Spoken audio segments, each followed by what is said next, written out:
Saya tidak memaksakan kalian percaya ya, tapi saya yakin, aku yakin. Dan di situ IKN itu mengisyaratkan bahwa ke depan ya, yang namanya presiden itu tidak mesti seorang Jawa.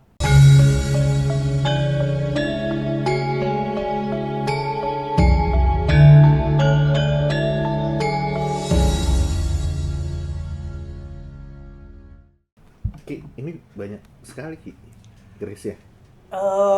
Saya minyaki aja ini. Hmm, Iya.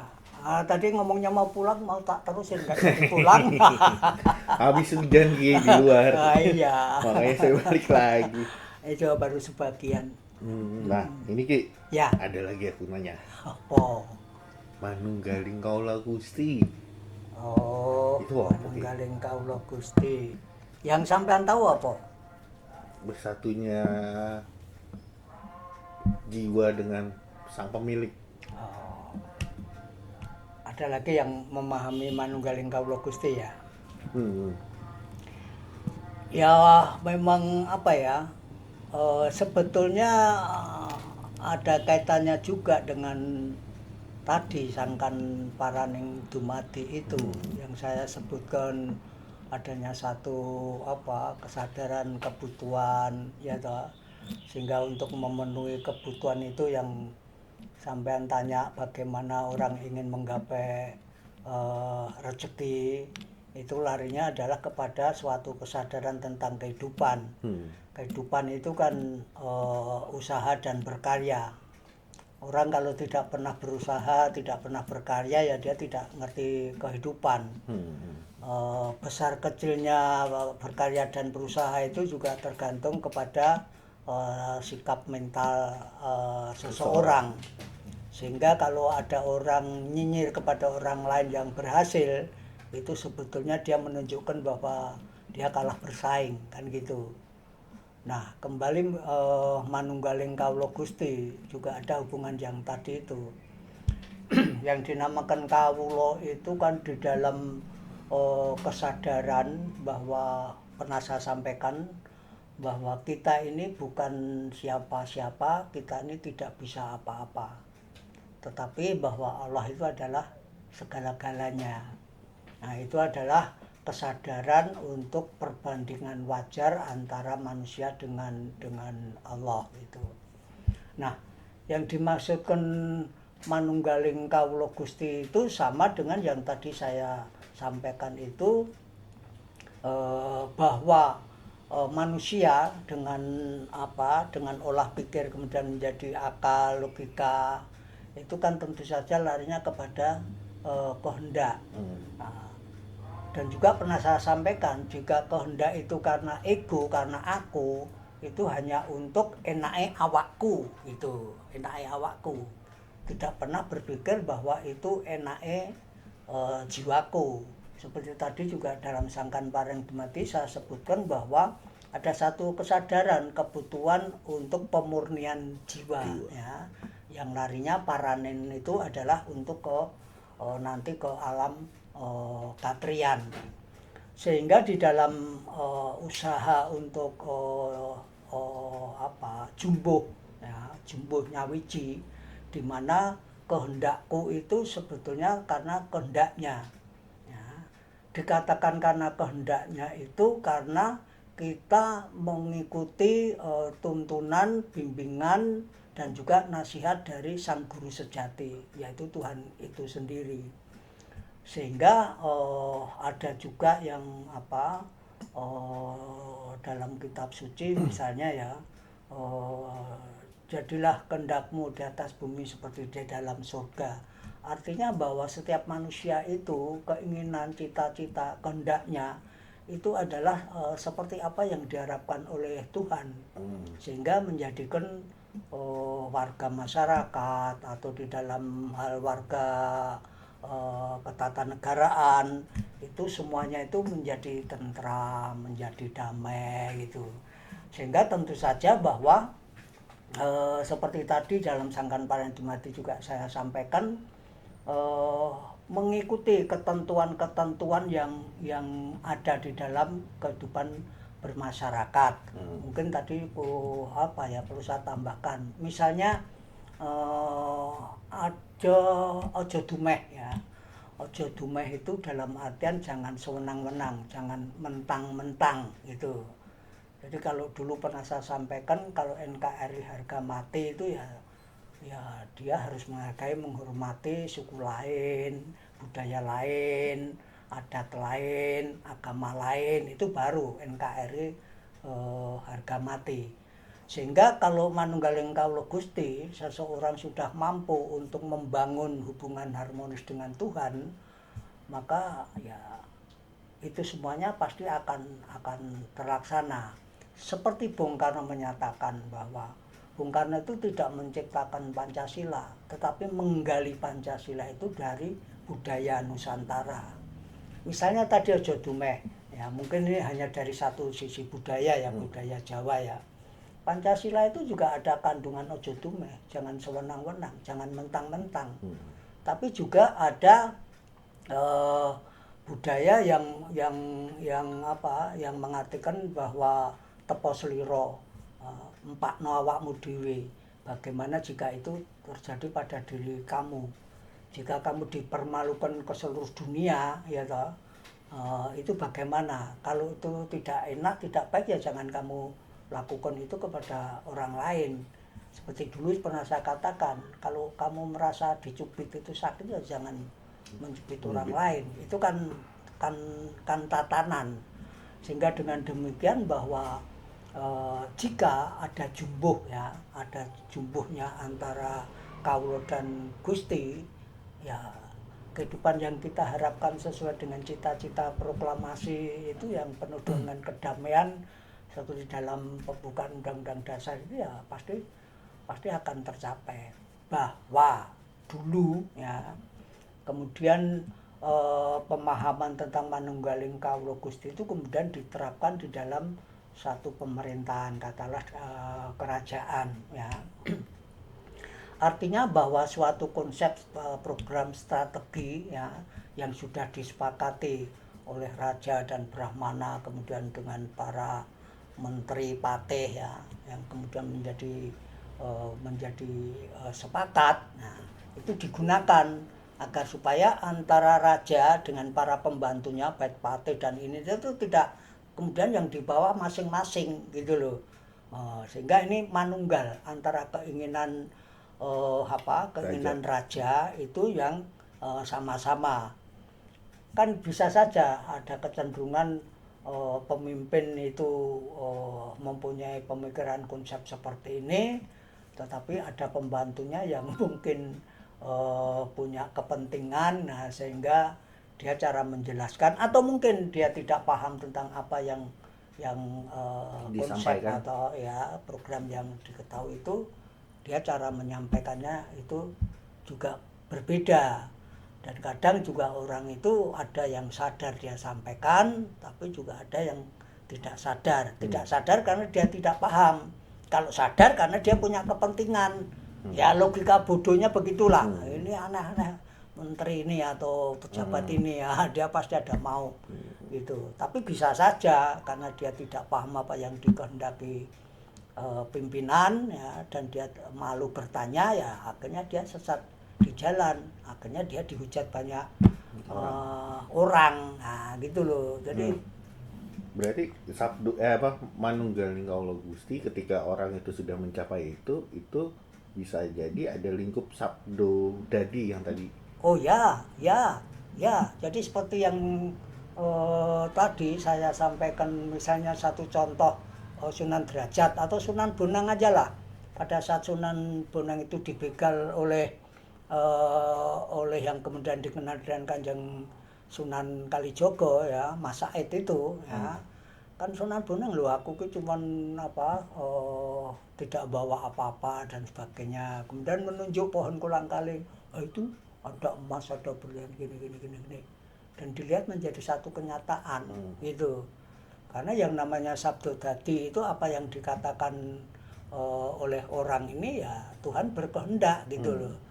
Itu jangan dinafikan, itu jangan dianggap sihir dan lain sebagainya. Seperti yang saya katakan tadi, kita ini bukan siapa-siapa dan tidak bisa apa-apa. Tapi Allah itu maha segala-galanya. Dan bagaimana Allah itu menunjukkan kemuliaan kebesarannya? Ya melalui orang yang dipilih. Sunan Bonang itu dipilih untuk menunjukkan kemuliaannya. Untuk apa toh? Untuk membuat Raden Mas Said ini menjadi bertobat, yang akhirnya dia jadi muridnya dan akhirnya menjadi orang yang berguna. Artinya bahwa kalau sekarang ini banyak orang yang tersesat itu ada yang karena kepepet ya toh, atau karena dia disadari atau karena dia tidak sadar. Ya kan Tuhan kan tidak mau, karena Tuhan itu kan Maha Kasih, ya Rahman ya Rahim. Pasti akan dicari orang-orang yang tersesat itu supaya dia kembali ke jalan yang benar. Lebih baik orang itu bertobat kembali ke pangkuan Ibu Pertiwi daripada sesat akhirnya ngobrak-abrik keadaan ya toh, membuat gaduh yang akhirnya kan hanya segelintir orang tapi berapa ratus juta orang yang menderita. Yang jadi masalah adalah orang itu ikut-ikutan ya toh. Ikut-ikutan itu ada yang sadar ada yang tidak. Kenapa? Karena dia memang kondisi sosial ekonominya sedang kepepet. Kan itu kan nggak benar orang-orang yang seperti itu. Yang tadi saya katakan itu ya itu manusia patung. Ya, jin aja bisa diajak kompromi, ya kalau dia tidak berarti dia itu iblis kan gitu toh. Dan pernah saya katakan kamu kalau mau belajar percaya pada Gusti Allah itu ya belajar kepada iblis. Berarti secara tidak langsung Sabdo Dadi itu kalau saya tangkap itu sebagai ucapan itu adalah sabda. Iya, iya. Berarti orang-orang itu menjaga tutur katanya. Oh ya, oh ya. Makanya orang dulu itu, misalnya anaknya sekolah gitu ya, misalnya sebetulnya bodoh, nggak pernah orang tua ngomong kamu tuh bodoh. Beda dengan sekarang. Dulu itu kalau ngomong pinter dipek dewe, gitu. Pandai kok dimiliki sendiri. Itu sebetulnya ungkapan, ya, supaya itu tidak. Oh iya. Dan juga misalnya, ya, dan itu saya terapkan juga ya. Jangan pernah ngomong tidak punya uang. Belum punya uang, gitu. Loh, tidak punya uang kok bisa ngerokok, makan 3 kali. Belum punya uang untuk apa? Untuk membeli ini atau membeli ini. Belum. Tapi kan punya uang. Jangan ngomong tidak punya. Itu loh. Makanya yang tadi saya katakan itu orang yang senantiasa memberi itu pasti juga senantiasa akan diberi. Selama cara memberinya itu tidak punya pamrih gitu ya. Memberi taunya ntar milih gua ya. Nah, misalnya gitu dan sebagainya. Nah, itu juga dipakai juga tuh zaman ya apalagi ketika saat pemilu dan segala macam tuh obral-obral janji. Nah iya itu ya namanya manusia kan yang pernah saya katakan selama dia tidak mampu untuk pangruwatin beliau jadi dia hanya berpikir ego enaknya awakku dewe ya sudah. Berarti lupa dengan apa ucapan adalah sabda. Ya bukan lupa mungkin aja dia tidak tahu. Atau ya, mungkin dia tahu pun juga dianggap alah apa itu klenik lah dan sebagainya gitu. Dia tidak sadar bahwa dia itu yang katakan tadi itu dia itu berada ini untuk apa, oleh siapa. Itu kan amanah. Hidup ini kan sebetulnya kan amanah. Nah, sehingga orang dituntut untuk berusaha dan berkarya. Itulah kehidupan. Itulah kehidupan. Lah orang kalau tidak ngerti hidup dan kehidupan ngapain kamu? Bukan sembrono yang berbicara tuh. Oh ya iya, orang yang seperti itu kan akhirnya berwibawa.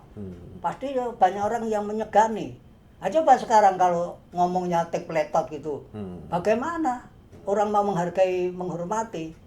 Ya nggak pantas lah gitu.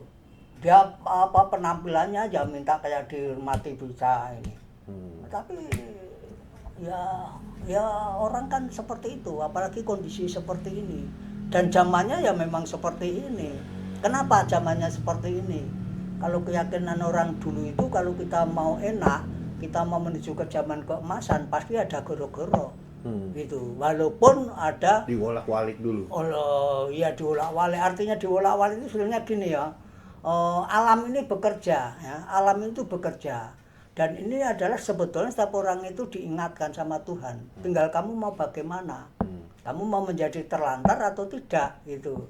Nah hidup itu kan pilihan. Kamu maunya apa? Orang karena pengen cari panggung, orang atau mungkin karena dia tidak punya pekerjaan penghasilannya kecil lah, kemudian ada tergiur dengan biaya atau upah yang gede ya dia lakukan apa saja. Tapi apakah itu terhormat? Ya enggak lah. Itu kan ya orang kan masing-masing cara berpikir. Ada orang yang berpikirnya katakanlah dia percaya pada Tuhan, tapi begitu dia melakukan hal yang tidak benar, dia tidak tunduk, tidak patuh ya toh. Itu ya dia bisa saja berpikir di sana kan orang tidak tahu. Ini kan celaka. Dengan di alam katrian itu pun juga ada ketentuan, ada aturan. Tapi terkadang juga ada ya pejabat-pejabat itu bilang, ya contoh kasus ada, misalkan dia bilang daerah ini bebas banjir, daerah ini udah nggak bakal banjir lagi. Selang beberapa hari malah terjadi sebaliknya. Ya, Itu gimana Ki? ya makanya seseorang itu kan kalau dia hanya menggunakan logika, enak awakku itu kan termasuk dia itu mencari sensasi, dia tuh pengen disanjung, dia tuh pengen dihormati. Sehingga dia caranya ngomong itu tidak mulur mungkret, tidak dinaikkan, tidak diturunkan. Nah, istilahnya mulur mungkret itu kayak layangan itu loh. Layangan itu kalau ada angin, ya toh, nggak bakalan ditarik, ya toh, pasti dulur gitu loh. Bapak ditarik ya putus. Beda kalau tidak ada angin, ya pasti ya ditarik supaya dia itu naik kan gitu toh. Nah orang kan tidak paham itu. Dalam artian seperti tadi contoh, dia tidak mulur mungkret. Apa yang dia katakan itu katakanlah untukku itu untungnya apa, ruginya apa, kan gitu toh ya. Orang kan mesti harus kecenderungan seperti itu. Walaupun itu juga harus dilarikan, oh aku tuh figur publik, saya ini adalah pemimpin ya toh, misalnya gitu. Nah, jadi dia harus menjaga, dan disitulah yang pernah saya katakan bahwa dia sebagai manusia itu bagaimana dia mau dibenci atau dia mau dipuji, ya letaknya di situ. Nah permasalahannya adalah orang kan tidak pernah, karena egonya saja, dia tidak pernah membangun hubungan yang harmonis dengan Tuhan agar supaya manunggal jumbo gitu loh.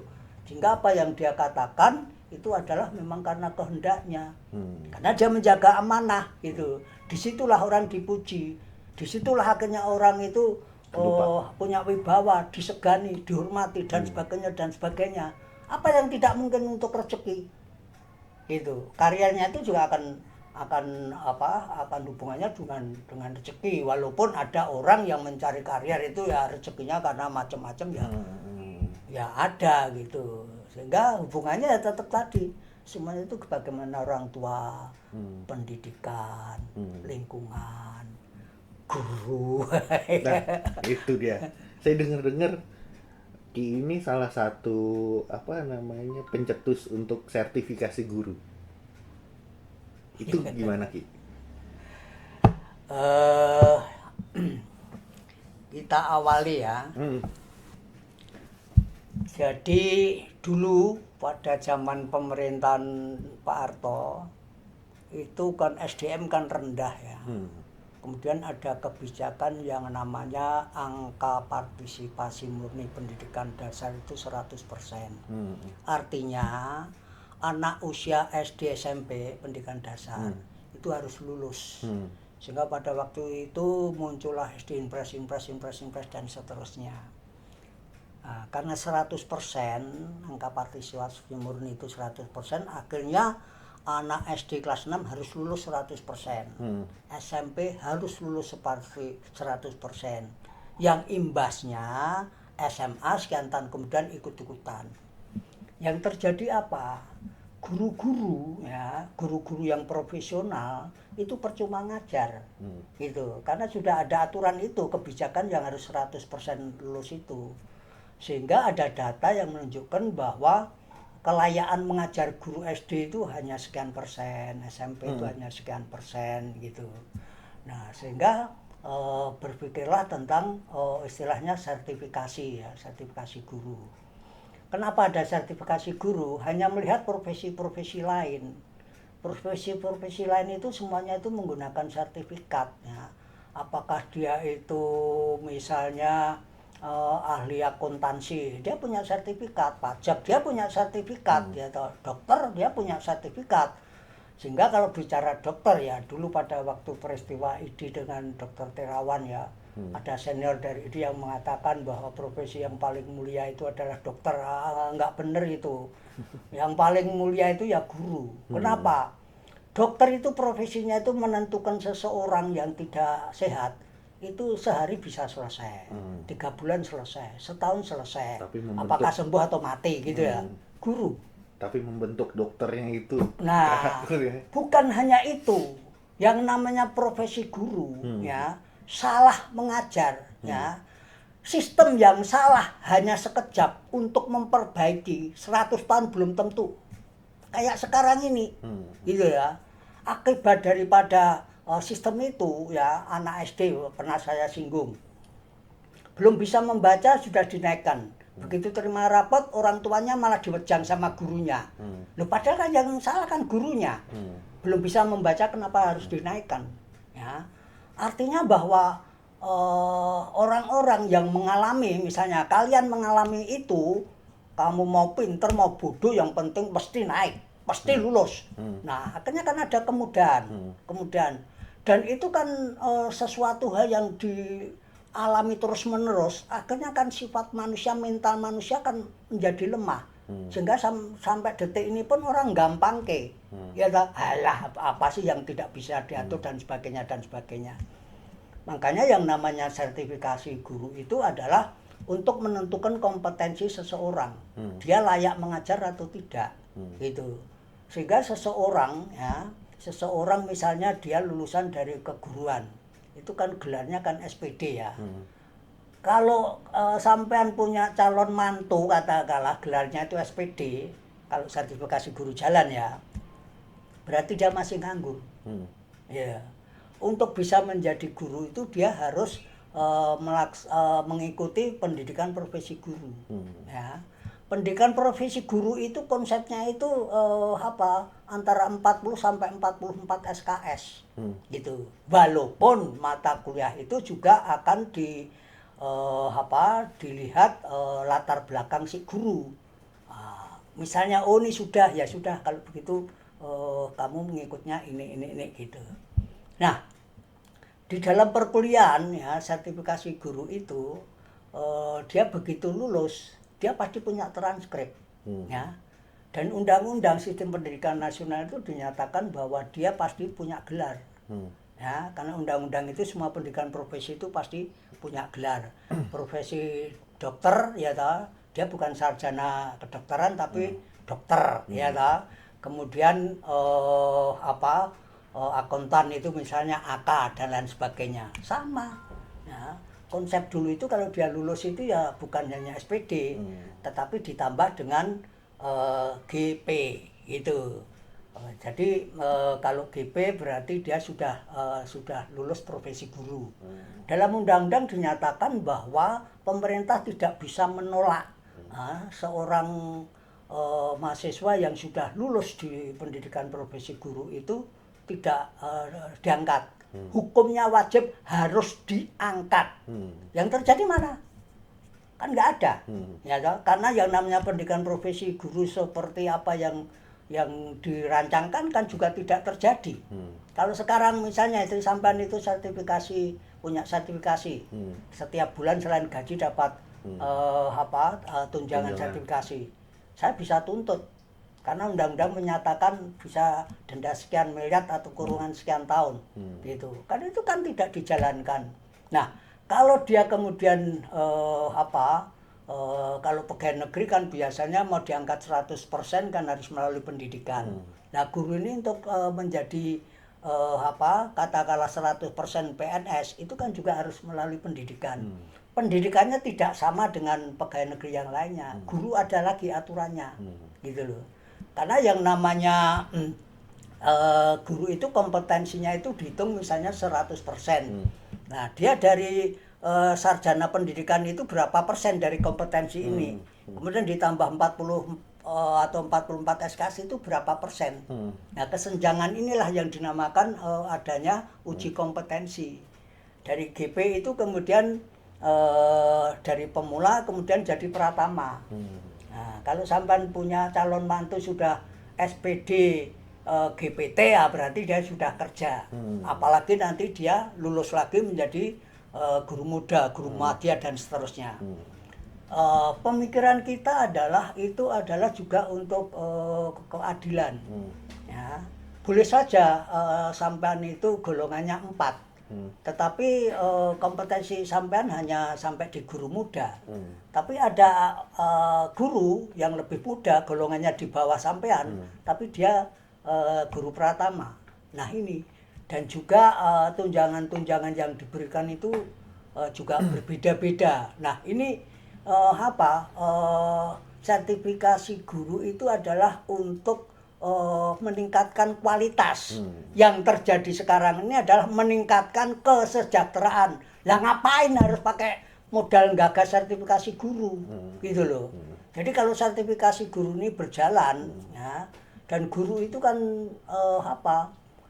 sesuatu hal yang dia tidak dari ilmu keguruan saja, dia memang layak untuk jadi guru karena memang memang dari sononya itu memang ditugaskan untuk menjadi guru gitu, pengajar. Ya, jadi sekarang ini sebetulnya sertifikasi itu baik, tapi sejak awalnya itu sudah tidak benar. Berarti dalam waktu itu merancang kita hijau sendiri itu dilihat lagi dari pengetahuan leluhur yang dulu.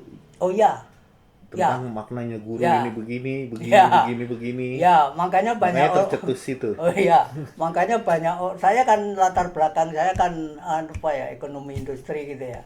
Makanya banyak itu yang bingung gitu. Saya dari latar belakang itu kok gini gitu. Ya saya mencoba ya karena saya merasa prihatin. Kebetulan saya dulu kan menangani masalah data informasi, membuat konsep kebijakan gitu ya. Jadi saya tergelitik gitu loh. Nah saya dari guru sejati dan sebagainya itu, suatu ketika kalau mengikuti pertemuan-pertemuan gitu, saya itu kan diberi sama Gusti Allah telinga ya. Telinga saya itu kan untuk mendengar.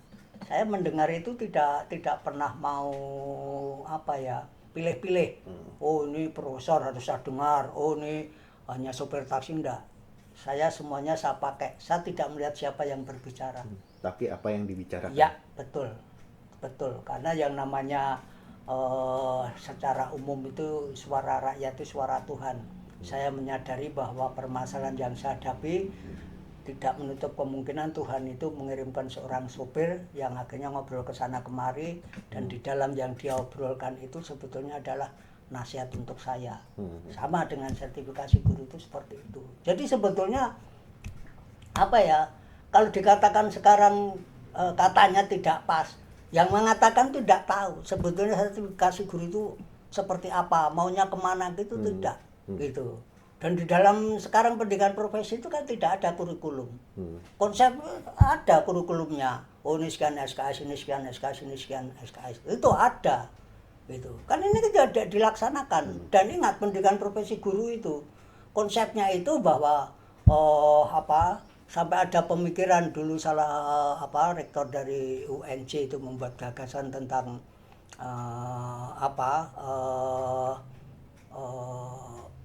ikatan dinas, jadi seperti TNI dan Polri gitu, sehingga UNJ kalau tidak salah itu punya asrama mahasiswa calon guru, itu bagus itu. Jadi dia dia masuk di asrama itu kemudian digembleng menjadi seorang guru. Dan ingat dulu itu guru itu pelaksanaan ke depan itu direncanakan adalah calon guru itu adalah usulan dari setiap daerah.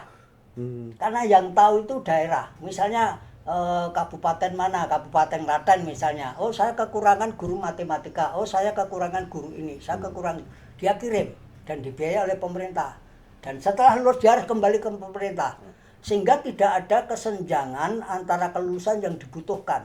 Sekarang kan enggak, kecuali guru-guru yang tidak diluluskan oleh fakultas keguruan. Nah itu bisa diatur, misalnya kehutanan, ya tinggal saja ada aturan, misalnya pada saat kamu di semester 6 kamu boleh ngambil juga pedagogiknya, sehingga kamu boleh. Sekarang kan enggak. Rata semua. Ya ilmu murni dia jadi guru ya tahu, walaupun dulu ada akta 4 ada ini, tapi kan tidak seperti itu. Dan apakah itu 10 tahun 50 tahun akan selesai? Enggak, karena ini menyangkut perilaku. Dan itulah yang namanya pendidik, itu adalah profesi yang paling mulia.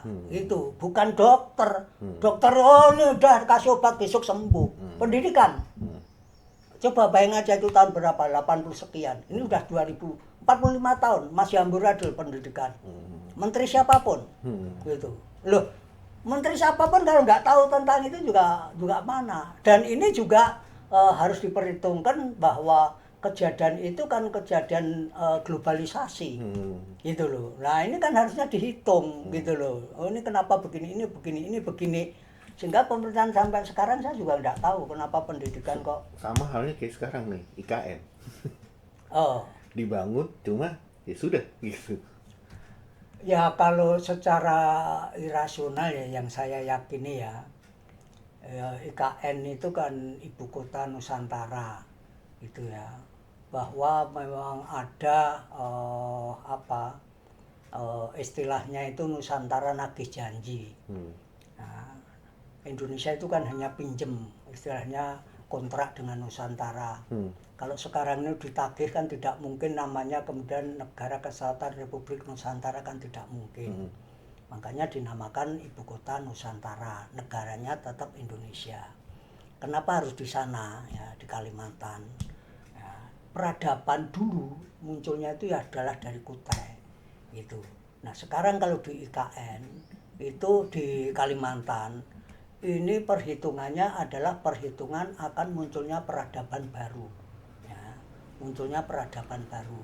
Makanya kita sekarang ini banyak mendengar tentang nanti itu akan zaman digital. Misalnya saya pernah sampaikan ada industri otomotif yang dia sekarang borong robot ya toh, untuk tidak manusia tetapi dengan menggunakan robot. Artinya ya masyarakat kalian-kalian yang muda itu harusnya membaca alam ini. Kembali ke IKN. IKN itu juga simbol dari nanti adanya peradaban baru yang lebih luar biasa, karena menyongsong ke zaman keemasan. Saya tidak memaksakan kalian percaya ya, tapi saya yakin, aku yakin. Dan di situ IKN itu mengisyaratkan bahwa ke depan ya, yang namanya presiden itu tidak mesti seorang Jawa. Saya mempunyai rasa seperti itu, bahwa bisa saja dia bukan orang Jawa tapi masih terah Mojopahit, bisa saja. Atau misalnya bahwa Pajajaran itu juga punya hak misalnya, bisa saja. Jadi IKN itu sebetulnya simbol yang sangat luar biasa. Jadi kalau simbol ada pemersatu mungkin. Gimana? Simbol pemersatu bangsa juga. Oh iya, dan itu akan muncul adanya peradaban baru. Makanya Bung Karno pada waktu itu kan sudah menyatakan bahwa Indonesia itu akan menjadi mercusuar dunia, ya, taman sari dunia. Ya. Indonesia itu menjadi taman sarinya internasionalisme. Dan satu masalah bahwa ada konsep tentang ordening baru yang kemudian oleh Pak Harto disebut Orde Baru. Di situ Bung Karno juga ada pemikiran bahwa pada saatnya perlu membangun poros Peking, ya lah, dengan Cina. Kalau kita lihat kenyataannya sekarang bagaimana Rusia seperti itu, bagaimana Amerika seperti itu. Nah kalau mereka mau berhadapan dengan Cina, ayo mikir, gitu loh. Tetapi bahwa apa yang disampaikan oleh Bung Karno itu bukan hanya sekedar logika, tapi juga rasa, sama dengan waktu menggali Pancasila. Sehingga yang namanya IKN itu menurut saya adalah suatu isyarat yang sangat luar biasa. Jadi harusnya ya didukung. Permasalahannya adalah ini pun juga tidak lepas daripada bagaimana alam semesta ini. Karena sekarang banyak manusia itu mengeluarkan energi-energi negatif. Nah, sampai jangan ikut-ikutan, karena kondisi sekarang ini alam semesta ini pasti akan berbenturan dengan orang-orang yang senantiasa mengeluarkan energi negatif. Jangan ikut-ikutan. Itu Nah, kebanyakan juga kan mereka juga lupa dengan ucapan-ucapan sumpah serapahnya, janji-janjinya. ya itulah orang kan, saya pernah katakan itu ngakunya itu percaya pada Tuhan, sehingga saya secara ekstrim pernah saya sampaikan bahwa banyak 99,9% mungkin ya Hmm. itu sebetulnya kayak kita ini juga pengkhianat terhadap Gusti Allah gitu. Hmm. Kita di satu sisi ya katanya percaya dengan Gusti Allah, tapi di sisi lain kita alah opo ini juga nggak apa-apa, toh kan juga nggak tahu kok kayak di lampu merah aja karena nggak ada polisi lampu merah diterabas ya kan enggak gitu. Nah orang cara berpikirnya kan tidak sampai ke apa ya, ke menyentuh ke lubuk hati. Nah, nggak tahu dia menjauhi sang guru sejati, bukan guru sejatinya yang menjauhi, bukan. Kan ada orang yang terjepit gitu, kenapa Gusti Allah meninggalkan saya, lu kamu yang meninggalkan dia kok, kan gitu itu. Ya Allah, tunjukkanlah jalan yang benar gitu kan. Ah, Padahal udah ditunjukin terus sebetulnya jalannya. sudah ditunjukin itu. Jadi kondisi sekarang ini memang ya apa ya, kalau dihitung-hitung misalnya tahun ini bulan Suro itu jatuhnya di Jumat Kliwon. Itu ada hitungan bahwa tahun ini tahun bagus gitu ya. Bagus bagi yang menyadari. Jadi kalau sampai tadi tanyakan masalah rezeki itu, ya kalau orang kuno itu kan kalau Suro itu kan semacam ada kesinggungan antara alam gaib dengan alam manusia ini. Nah ini kadang-kadang suka dimanfaatkan untuk membangun energi ya. Hmm.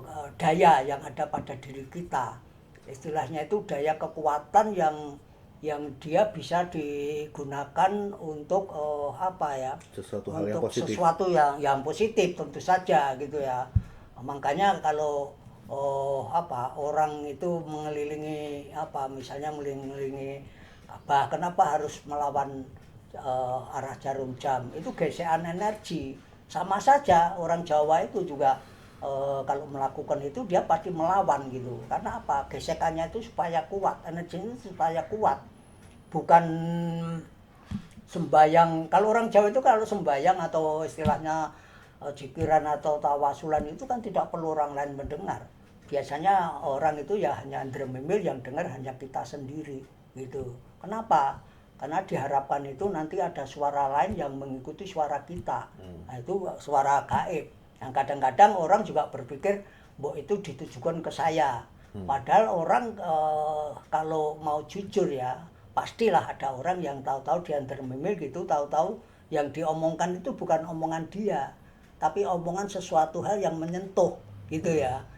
Misalnya ya kembali ke sertifikasi guru gitu, misalnya ya toh. Kalau ya ini cerita aja, misalnya tahu-tahu saya ngasih pengarahan ke tim saya itu ada 300-an profesor doktor gitu. Tapi setelah ngasih pengarahan gitu ya saya bingung sendiri. Begitu di kamar gitu besoknya ke Gramedia nyari buku. Jadi artinya apa ya? Ya itu pembuktian yang bisa Rasional. membuktikan ya saya sendiri. Jadi apa ya? Apa sih yang tidak bisa bagi Allah itu?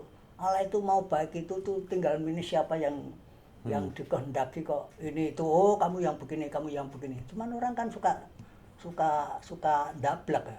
Sehingga seperti tadi sampean nyatakan para pemimpin apa janji dan sebagainya gitu ya. Ya namanya orang itu kan bisa saja dia itu sadar atau tidak sadar gitu ya.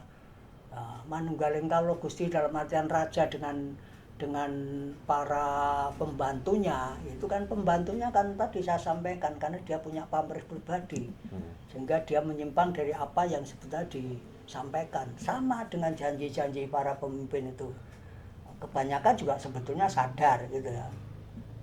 Sadarnya itu karena apa ya, itu tadi dia punya pamrih sehingga ngomongnya itu keladuk kebablasan ya, yang kadang-kadang tidak harus disampaikan tapi juga disampaikan gitu, bahwa janji itu apa kadang-kadang tidak ditepati atau ya kalau menyimpang itu yang salah ya. Kalau saya loh nih, kalau saya ya, saya punya program ya toh, haji loh ya. Kalau itu tidak saya lakukan, pasti saya punya perhitungan. Kenapa harus tidak saya lakukan, gitu loh. Tetapi kalau itu saya lakukan tapi salah, kenapa tidak? lebih baik itu saya lakukan, begitu salah saya baru tahu kesalahannya di mana. Gitu. Memperbaiki. Jadi ada tahapan Oh lah perbaikan. iya, sekarang misalnya kayak mau bikin lumbung pangan, emangnya setahun langsung berhasil? Itu kan komentarnya orang yang nggak suka saja. Misalnya dulu pada waktu padi itu yang beras itu yang terkenal rojo lele gitu ya. Kemudian ada kebijakan harus PB gitu ya. Mana orang ada yang mau gitu. Tapi begitu melihat hasilnya PB, rojo lele itu hilang. Karena ternyata benar dia bisa tiga kali dalam setahun. Nah itulah masyarakat kita. Nah ini kalian ini harus menjadi apa ya? Harus menjadi satrio-satrio yang kemarin peningit sekarang harus tampil. Karena ke depan itu ya zaman kalian, zaman anak-anak kalian, zaman cucu-cucu kalian. Jadi jangan hanya bebek sama senior-senior yang ya ada yang banyak yang jelas lah, tapi kan sekarang muncul senior-senior yang tidak jelas, dan itu sebetulnya kalau dikatakan seorang patriot yang mana, seorang nasionalis yang mana, ya bisa saja. Misalnya saja sekarang kayak pemimpin yang sampai nyatakan tadi, pada saat adanya amandemen itu ketua MPR-nya itu proses amandemen itu mewacanakan adanya federasi, itu kan sudah nggak benar. Dan sekarang kan terjadi daerah-daerah kan kebablasan otonomi, sehingga dia maunya enaknya sendiri saja. Nah sehingga apa ya itu sebagai seorang pemimpin ya bagaimana dia, pekerjaan yang sangat tidak mudah, karena ini budaya yang sudah terlanjur lama amburadul. Nah ini tugas kalian yang muda-muda.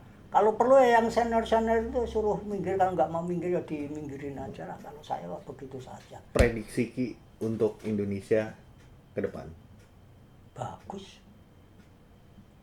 dan untuk anak-anak mudanya Bagus. untuk pesan-pesannya.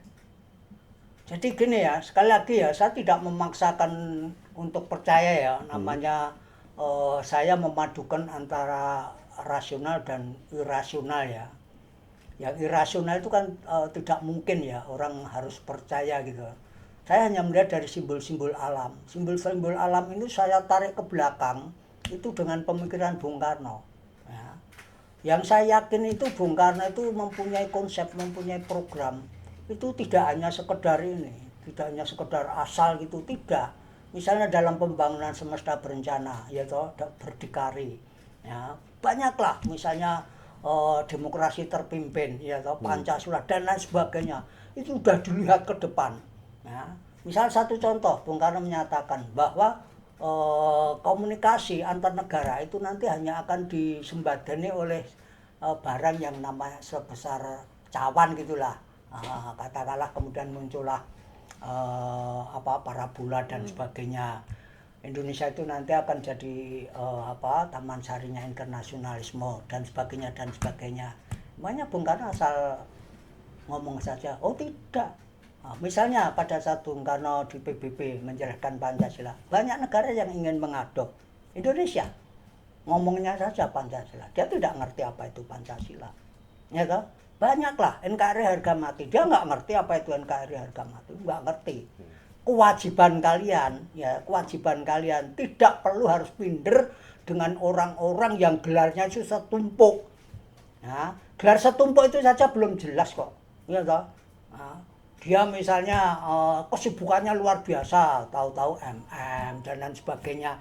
Ya ini akibat daripada angka partisipasi murni 100%, sehingga orang itu memudahkan, sehingga pendidik pun juga tidak semuanya itu juga guru sejati itu ya enggak ada. Yang penting apalagi orang ngejar sertifikasi guru, sertifikasi dosen itu juga orang dari pegawai negeri dia pindah ke dosen, baru setahun sudah dapat sertifikasi dosen, itu kan udah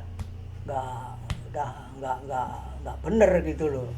Jadi apa ya kalau dihubungkan dengan manunggaling kawula Gusti itu ya bagaimana orang itu menyadari bahwa manusia itu bukan siapa-siapa, tidak bisa apa-apa, tapi Gusti Allah itu adalah segala-galanya. Selama manusia bisa menyadari seperti itu, sehingga kalau dihubungkan dengan sangkan paran yang dumati, kamu keberadaan kamu di dunia itu sebetulnya dari mana dan tujuannya itu apa gitu. Tujuannya itu kan dua, yang lebih penting itu adalah dia sebagai warga negara, bagaimana dia itu ikut membuat masyarakat adil makmur, penuh tentram, penuh kedamaian dan lain sebagainya sesuai dengan cita-cita proklamasi.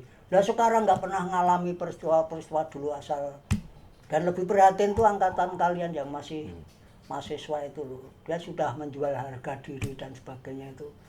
Lagi-lagi untuk anak muda sadar. Ya Sadari. saya terima kasih dengan kalian ya, saya terima kasih dengan kalian, saya bisanya hanya seperti ini gitu ya, karena tidak mungkin saya misalnya tahu-tahu di mimbar teriak-teriak malah bisa dilempari batu saya. Tapi paling tidak saya hanya menggelitik seseorang itu akhirnya itu paling tidak itu dia akan terkesiap ya, kemudian dia terkesan, setelah terkesan dia akhirnya mencari supaya tahu, setelah tahu dia ngerti, setelah ngerti dia paham, setelah paham dia lakukan. Toh itu juga untuk masa depan kalian, anak cucu kalian. Betapa indahnya anak cucu kalian itu nanti kalau membanggakan orang tuanya. Bukan punya anak cucu sekarang sudah tua, sudah berbuat yang nggak benar. Bayangin anak cucunya, dia di sekolahan, apa yang diomongin teman-temannya? Nggak mikir gitu, makanya dia perasaannya udah mati kayak patung gitu. Kalian jangan tiru senior-senior, ada yang orang mengatakan senior-senior busuk gitu. Busuk itu bukan bau ya, tapi busuk itu karena perasaannya udah mati gitu. Jangan ditiru. Sekarang itu bagaimana pemerintah sekarang ini kita dukung ya toh, kita kritisi. Jangan kayak mereka menghujat begini katanya kritisi. Dia kayak aduh nggak ngerti lah kalau udah ngomong. Oke. Gitu dah. Itu. Terima kasih Ki. Sama-sama. Matur Ya. suwun. Ini mau pulang beneran atau mau tambah Pulang, lagi? Sudah Kalau reda pulang, hujannya. oh iya. Oke. Saya kan nerusin minyak.